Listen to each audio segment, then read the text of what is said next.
Great. Hello, and welcome to this session titled To Reduce Chronic Absenteeism, Don't Skip Out on Family Engagement. My name is Tammy Hott, and I'm a member of the TASN evaluation team.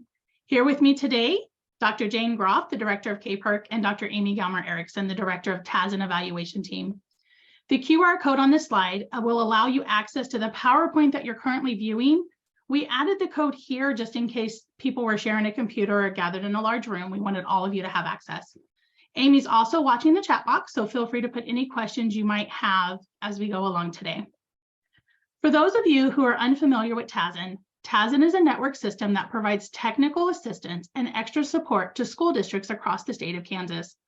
We work with professional development providers to support educators and district leadership teams to implement evidence-based practices that promote successful outcomes for each student.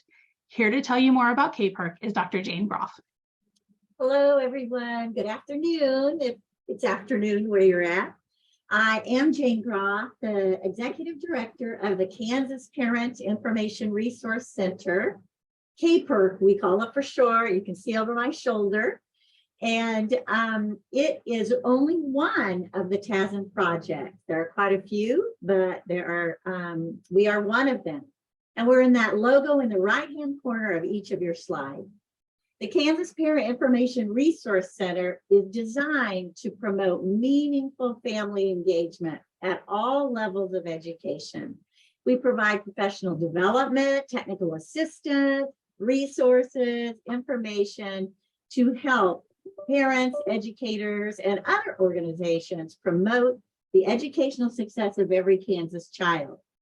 When we talk about family engagement, we are really talking about the Kansas definition on this slide that was recently developed by Kansas families, educators, and organizations.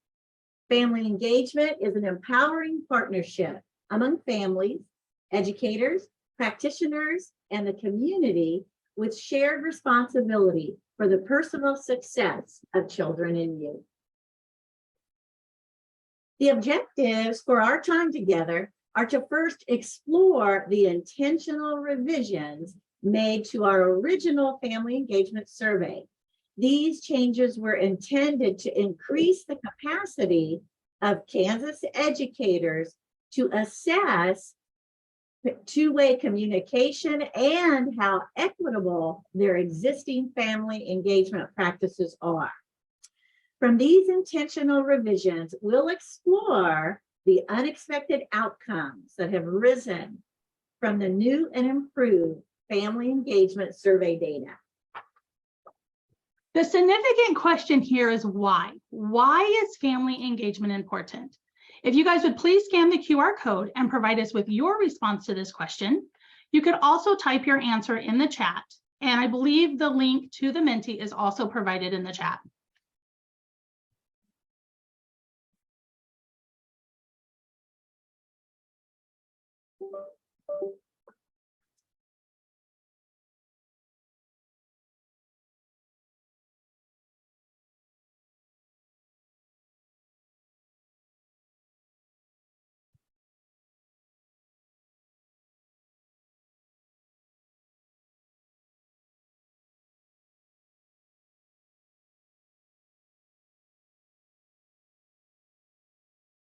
And then I believe Amy is going to share those results up on the screen.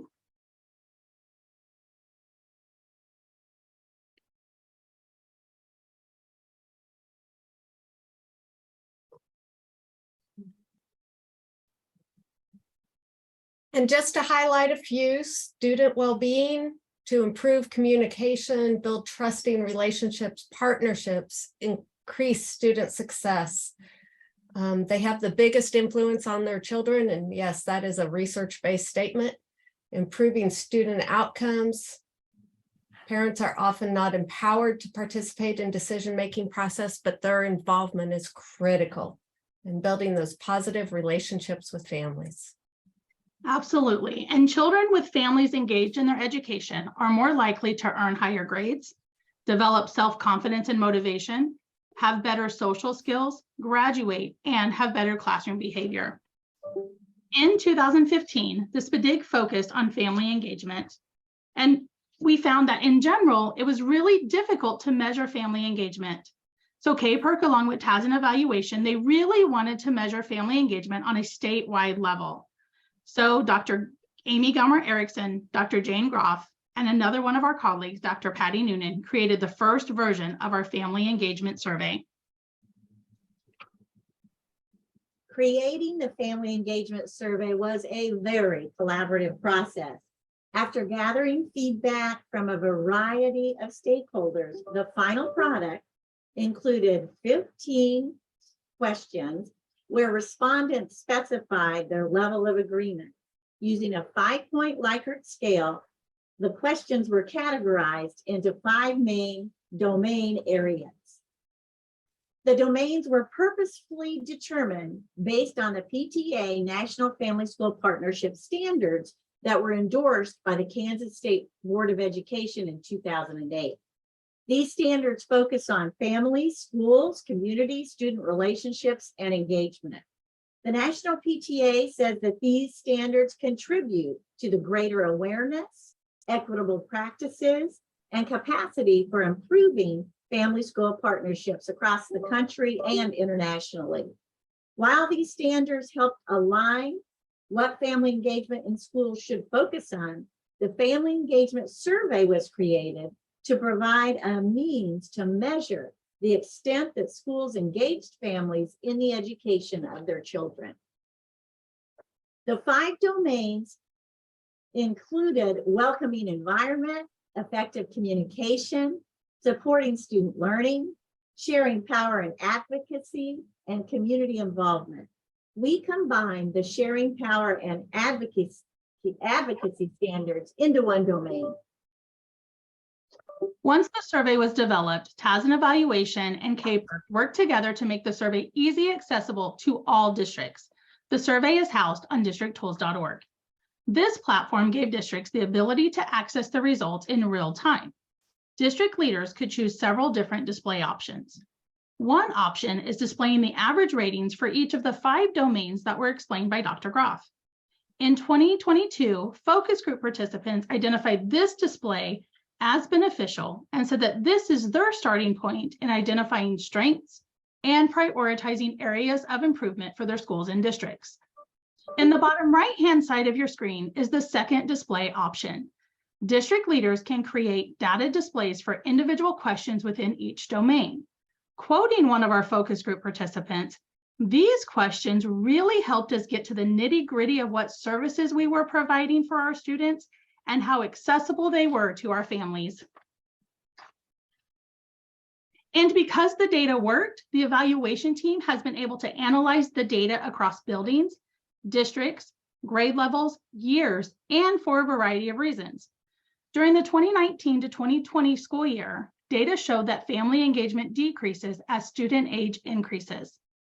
Using data from the 2020 to 21 school year, we found out that districts that administered the survey for 3 consecutive school years reported higher degrees of family engagement across all 5 domain areas. Although the original version of the survey was working, it was tested for reliability, it was valid, had been completed by over 40,000 families, and it was providing schools and districts with information that districts seemed valuable. The KPERC team, along with the Kansas MTSS and alignment state trainers, and the TAS and Evaluation team, identified a need to revise the survey. Again, not because it wasn't working, but because we really wanted to make it more accessible for families, provide 2-way communication between schools and families, and increase the capacity of local educational leaders to assess the current use of their family engagement practices. The revision of the survey really was a collaborative effort. Many stakeholders were involved in the revision process, which included members of the evaluation team, state-level project directors, early childhood project managers. Several entities that allowed us to gather parental feedback were a part of this process. We solicited feedback from the Kansas State Department Special Education and Title Services team, as well as all TASN providers. We received feedback from state-level trainer. The Kansas State Department of Education gathered feedback from a social emotional work group. The survey draft was sent out to National Association for Family, School, and Community Engagement team, members of CAST, to the SPDIG staff, and to members of the parent program at the Office of Special Education Programs. And because we wanted to honor the results of creating a survey that really was beneficial for both KPERC and districts to improve their family engagement practices, we kept the KPERC staff in the loop at all times. After extensive collaboration, the new survey included 20 questions. We added an open-ended question and 4 demographic questions. By adding in the demographic information, schools and districts were given the ability to view data by subgroups. The 4 subgroups include students who receive special education services, race, ethnicity, free and reduced lunch rates, and limited English proficiency. And because we were very intentional on the development of this survey on districttools.org, schools and districts were given options not only in how the data was displayed, but also in how they disaggregated the data. Data can be analyzed by subgroups, by schools, or by districts. District leaders can automatically generate displays for any of their subgroups. When one district recently analyzed their data for families who receive free and reduced lunches, they discovered that families within this subgroup felt like they did not get positive feedback from their school, despite the school feeling that they were communicating information equally to all families. This district was able to implement some action steps to address the mismatch between what they thought was happening and what the data showed.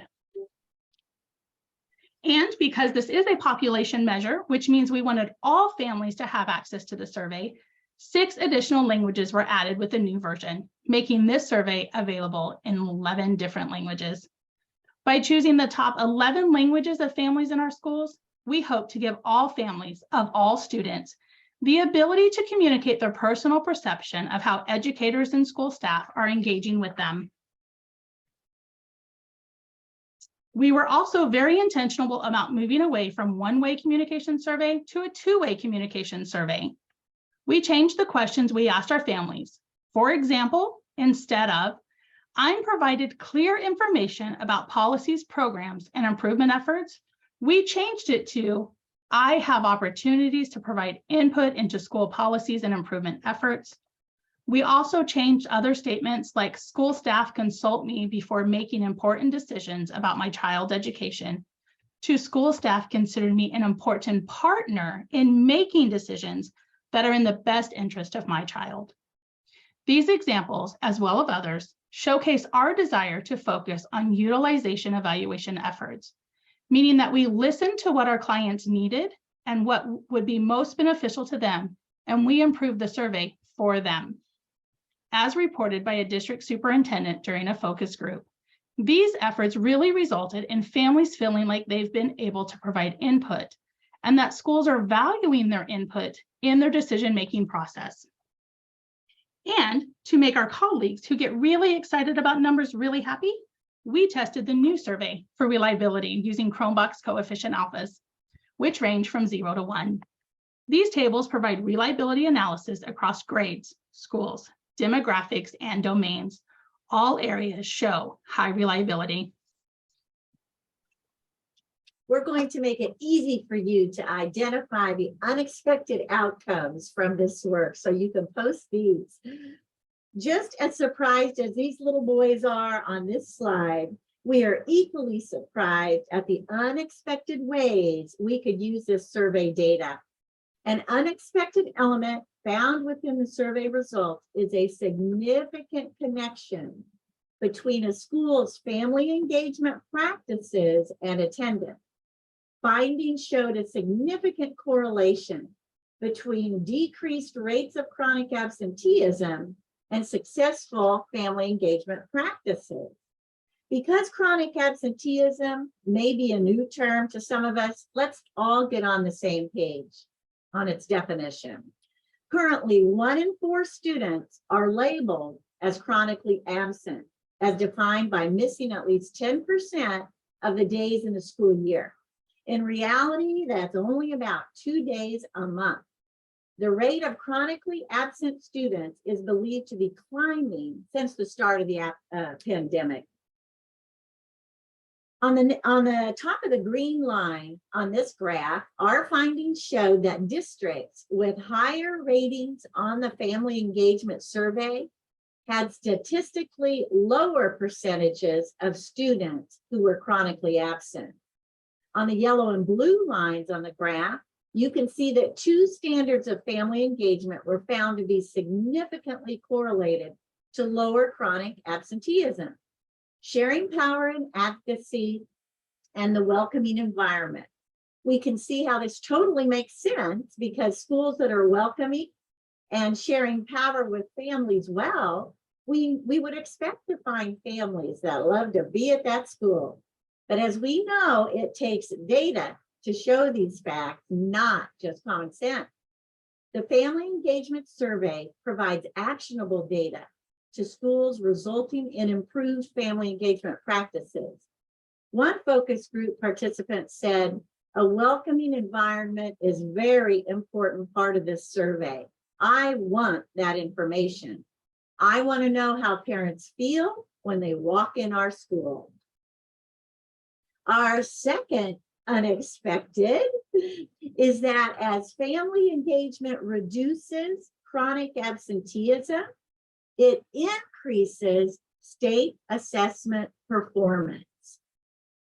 In 2022, we conducted an analysis with the 2021 state assessment data and the 2021 chronic absenteeism data from the Kansas State Department of Education.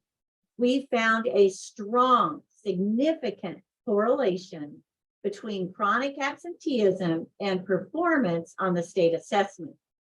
As chronic absenteeism within a school decreases, student academic performance increases. This data is from over 1,300 schools. This is not a small sample of schools, rather it was a large sample. When we did the revision and added in the demographic questions that Tammy spoke about, our intention was to build the capacity of local education leaders to assess the equitability of their existing family engagement practices. The unexpected is how quickly they could start making changes. Last April, the districts and schools who used the survey broke down the data and used it to enhance their ability to be more equitable as they set their goals. Districts could act on this immediately. They could set goals, implement strategies quickly after receiving their survey reports. The quote on this screen was by a principal in the survey focus groups and shows how the subgroup data was informative to educators to help them become more equity focused. The subgroup data helps us make sure that all families feel communicated with, accepted, and loved on. That's always the goal. Another principal related that her survey data was very eye-opening. She thought her school was communicating well with families of low income and families with children receiving special education services. But what they learned from the survey was they were not communicating with these families in the way that the families most wanted to be communicated with. This data helped them to be more equitable, communicating with low-income families and families with children with disabilities. And don't you love this little guy? You can just hear him say, whoa, to unexpected number 4.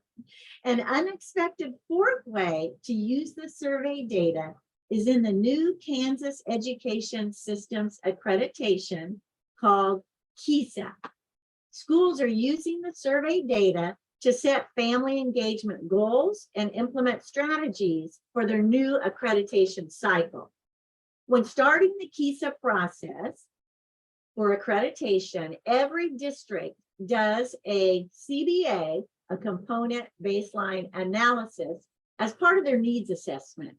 If you look at the bottom line on the chart at the design principle, this refers to the efforts leadership teams commit their time, energy, and resources to building partnerships with families. On average, the districts were at about a 4.03. One superintendent in a focus group said, "One thing we worked super hard on last year as part of our KESA process was increasing parent communication. We found that there were some areas that we could improve on, and we took that very seriously. And we tried to reach out in the way the parents said they wanted to hear from us. And we also started doing very intentional family nights. So I would say there were just several very intentional steps that were taken that probably helped these numbers look the way that they do. His team's efforts demonstrate their commitment to strengthening partnerships with families in the design principles in the KISA process. The family engagement survey data spurred them on to greater partnerships. Here are a few other quotes from our focus groups that we want to share with you. The top one, we're consistently looking at these surveys. We're looking at the data and thinking, what are some impactful things we can do right away? A lot of it comes back to the intentional actions that we're trying to take. We're listening to the feedback we get from this survey. And finally, every interaction, whether we like it or not, matters. Participants reported that their data reflects their current realities. They're using the data to guide them on what they need to focus on and create action plans that are directly impacting family engagement practices within their schools and districts. To tie it all back together, to reduce chronic absenteeism, don't skip out on family engagement. Thank you so much for attending and choosing this session. And we would be honored to discuss any points or answer any questions that you might have. So feel free to speak up.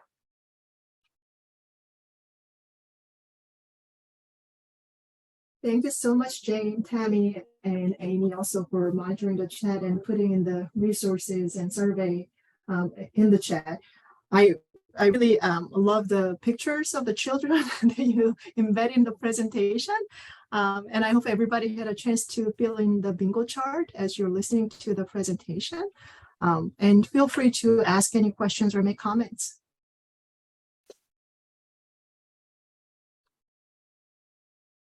Thanks for the kudos.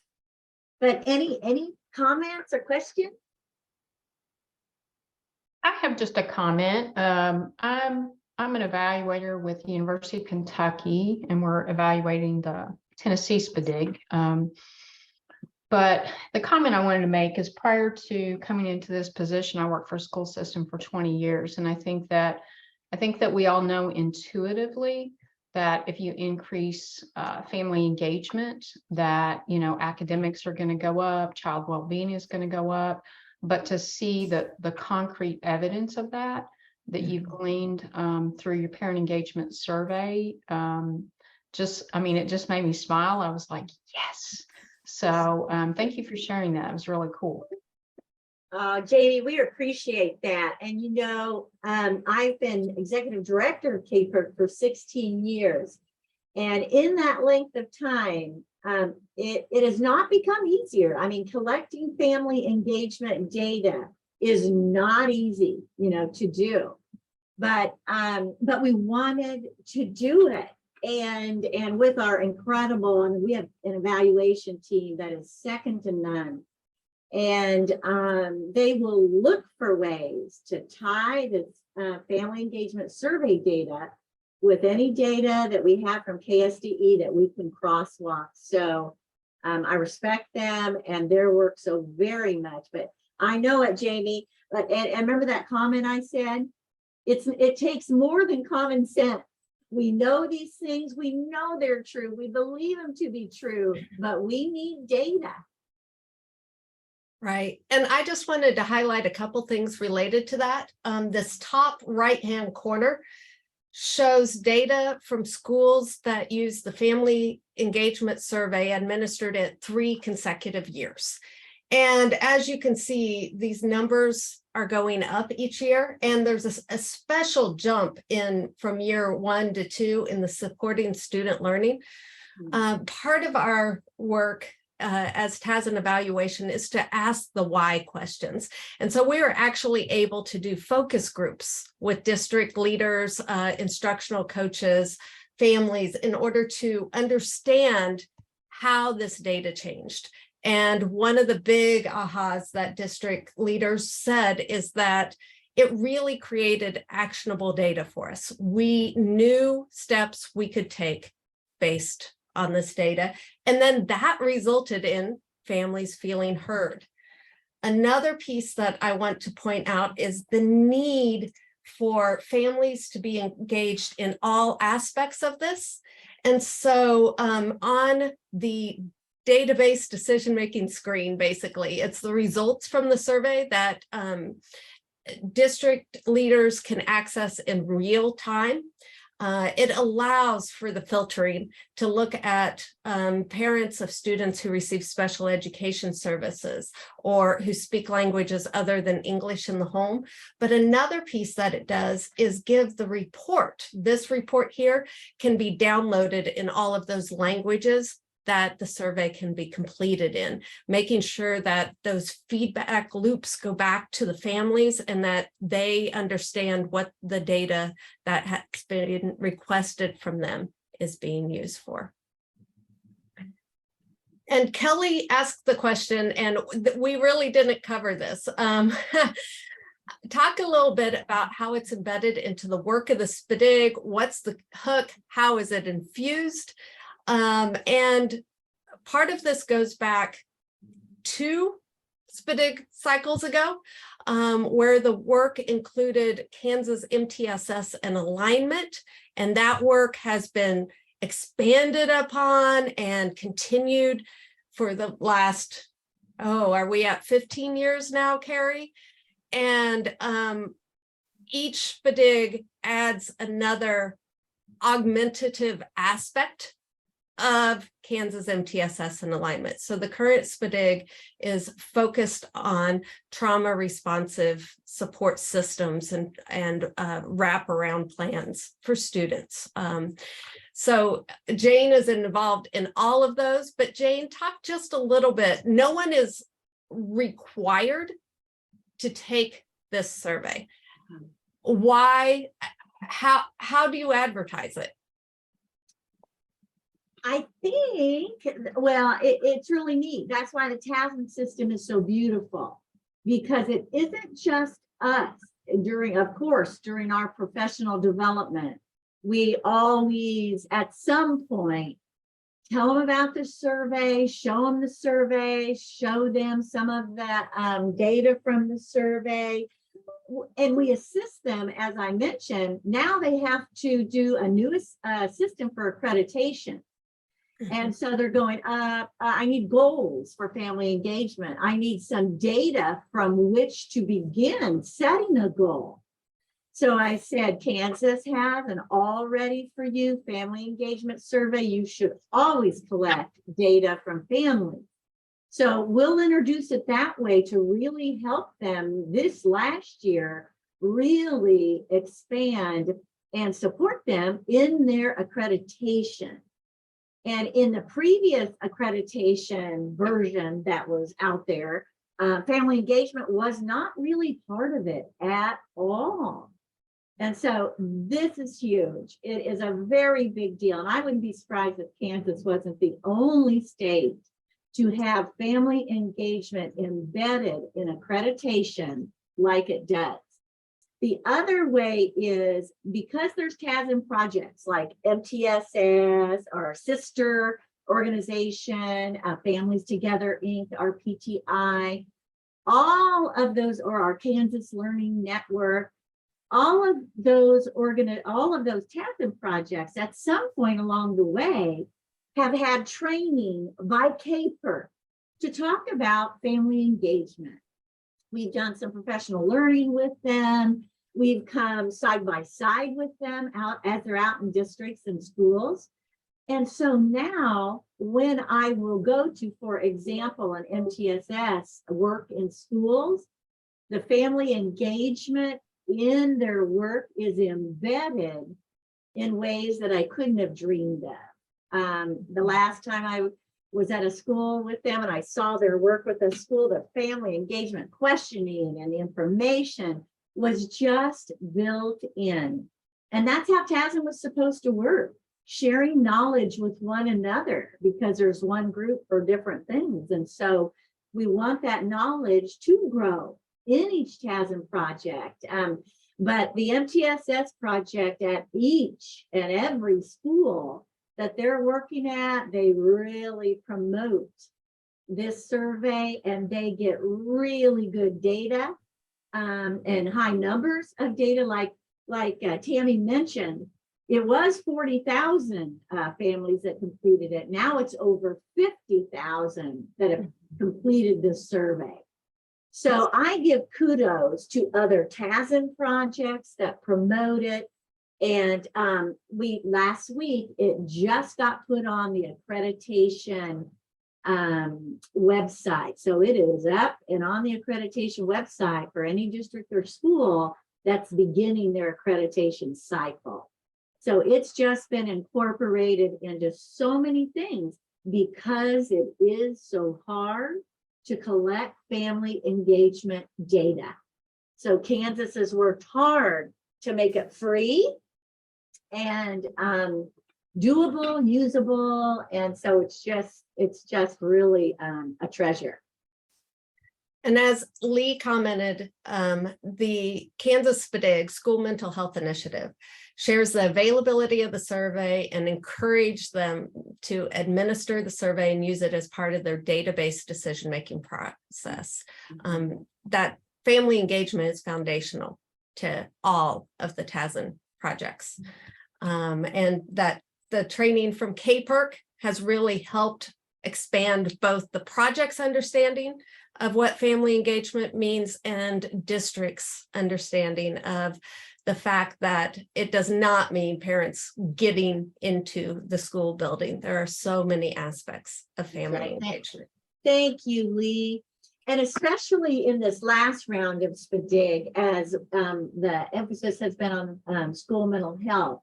So the districts that Lee and Cherie and the SPDIG has really been focused on last year and the years before that, I appreciate so much you letting those districts and schools know about this survey.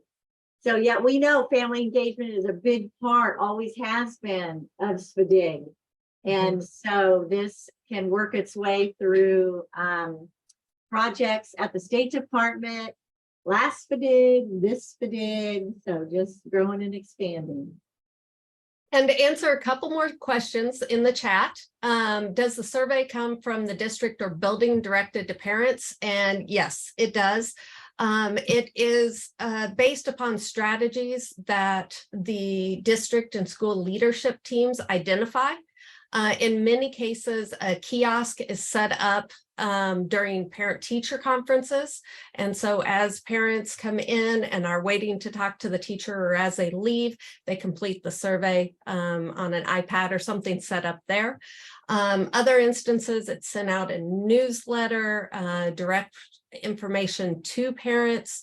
It goes out in text message sometimes. So the strategies are determined by the district and the effectiveness of them is also determined by each district.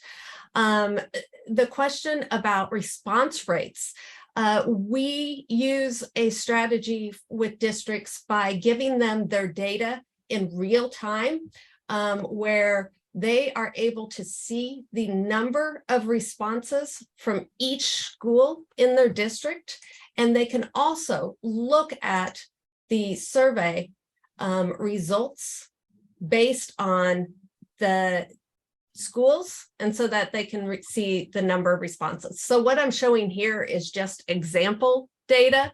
But it is up to the districts to determine whether the response rate or the response rate from subgroups is a strong enough response rate to create actionable data. It becomes complicated when surveying parents because it is not a one-to-one connection. There is not one survey per kid, because if you have multiple students in the same school, you're only expected to answer the survey once about that school. If you have students in multiple schools, it repeats. The very last question on the survey asks, do you have a student in another school within this district? If you answer yes, it asks you to answer the questions for that school. And in many instances, multiple highly involved parents are answering the survey about their children. Amy, one other thing I thought about in relation to the SPDIG, since our SPDIG was focused on, and Lee and Cherie on the school mental health team, that made me think about is that in the updates revisions, we added, which wasn't maybe as heavy as emphasis before, we added social emotional learning questions and thoughts. So that we could have new data, some data on that. So as a tie-in a little bit more with school mental health and the social emotional learning.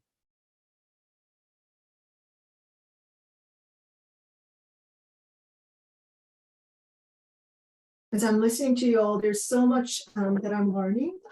The strategies and the data dashboard, this is all very impressive. One question I had for you is, so as I was looking at the bar charts during the presentation, the community involvement has a slightly lower score compared to other domains.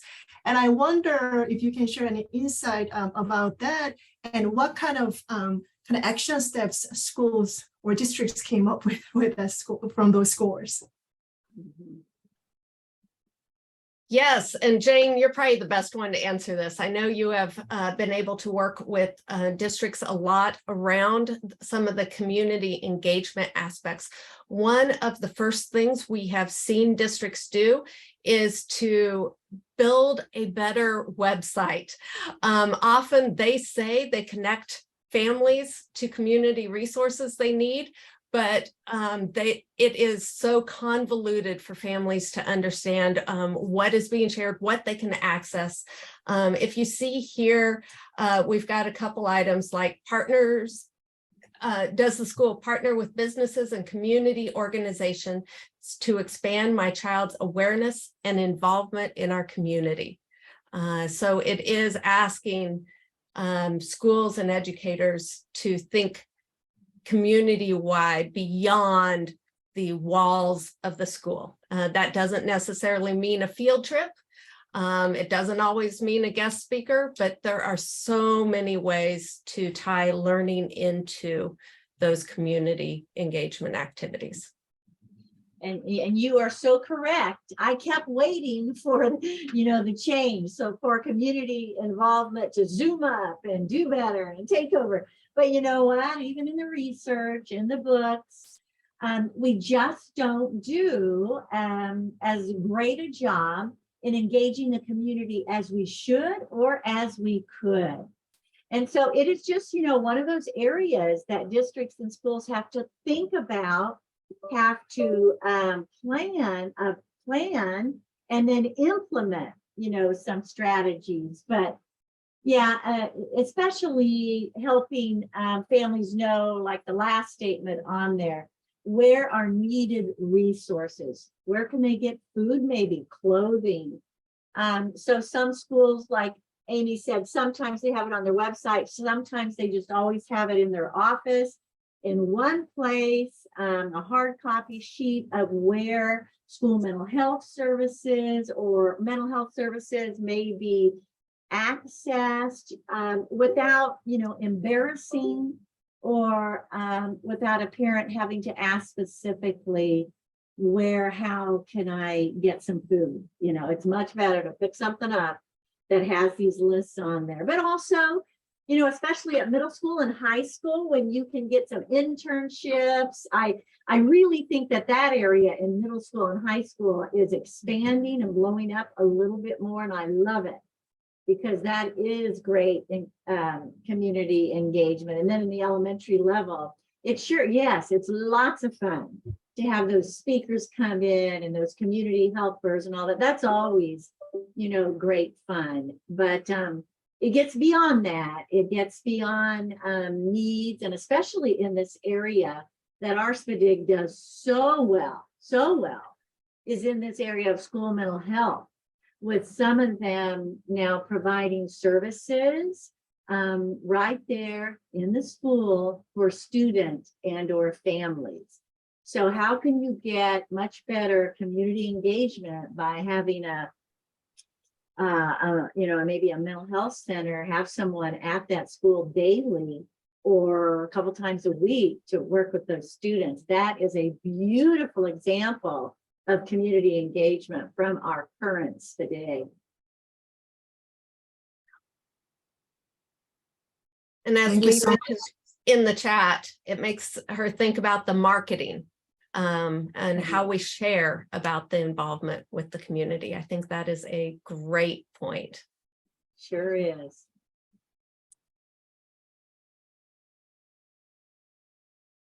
We have 8 more minutes. Any other questions? And thanks, Amy, for offering access to the example dashboard. I think many people are finding that really helpful. Yeah, and we found that to be a key here. This is not asking districts to trust us to have parents complete surveys that get mailed to us or are controlled by evaluation or by the Kansas State Department of Education. We wanted to make sure that, and we do this with everything, utilization focused evaluation, that the data is in the hands of the people who can use it in real time whenever possible. And so the moment they have parents start to complete that survey, they know those response rates.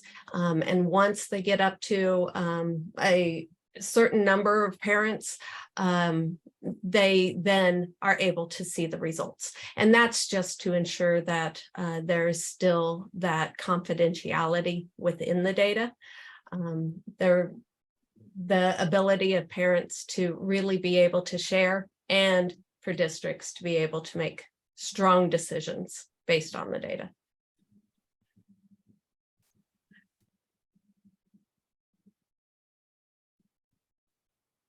I guess I can ask another question. Okay. If that's okay. So I saw that the reliability, the data slide, and I was impressed. Like you guys really try to do this right, and went through the reliability check and everything.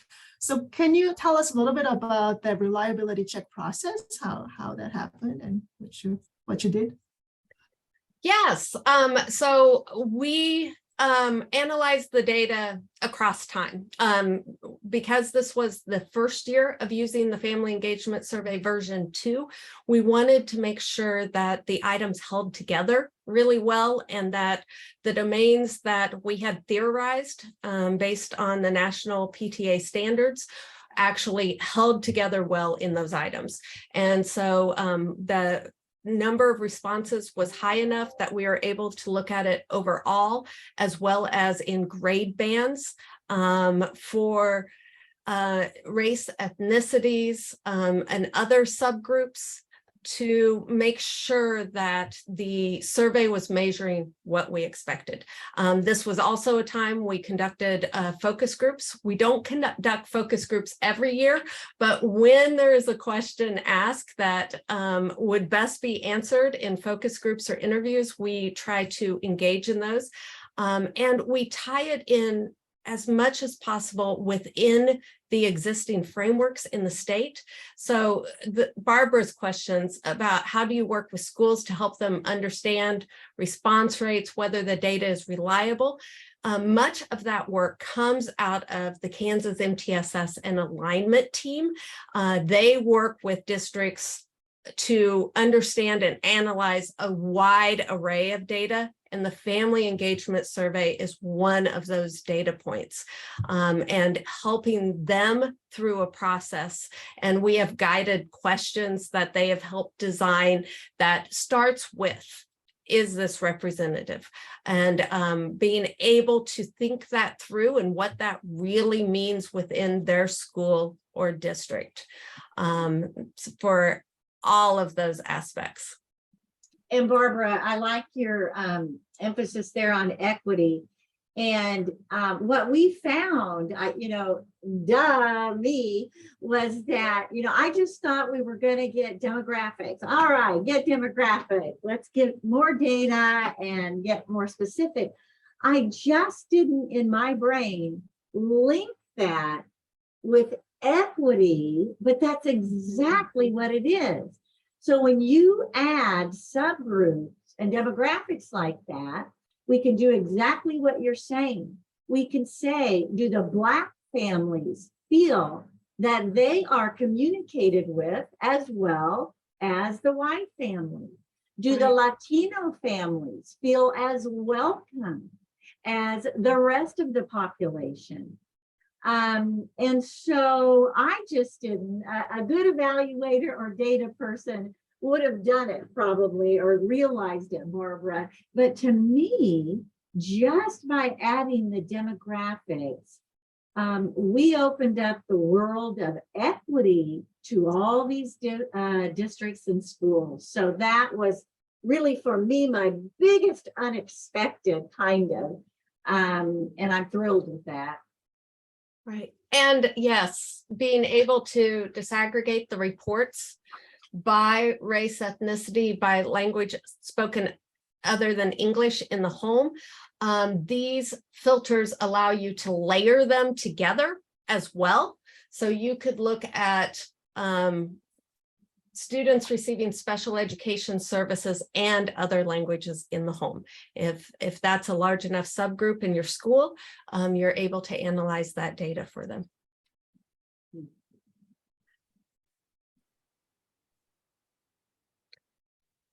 And then another piece we definitely found is the strategies based on those equity considerations have really started to change.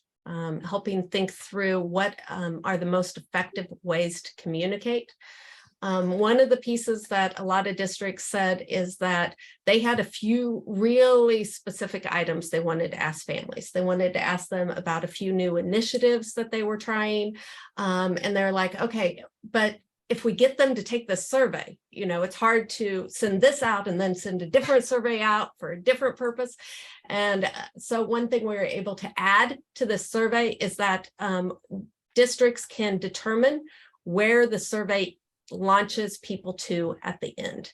So the moment they complete that last item, it can send them over into a Google form to answer a few more specific items, or it can send them to the district webpage with resources about the community. Thank you so much, Amy, Jane, and Tammy, for sharing your great work. I was listening to this and I kept saying internally, wow.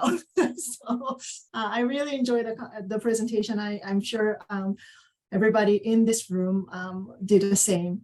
The next session is 15 plus 15. So if you go to the Depot page, you can choose which sessions you want to go to. Like Jennifer said in the morning, there will be some repeat session after, I don't know, there are 2 sessions. So I hope you enjoy the rest of the conference today and see you all tomorrow.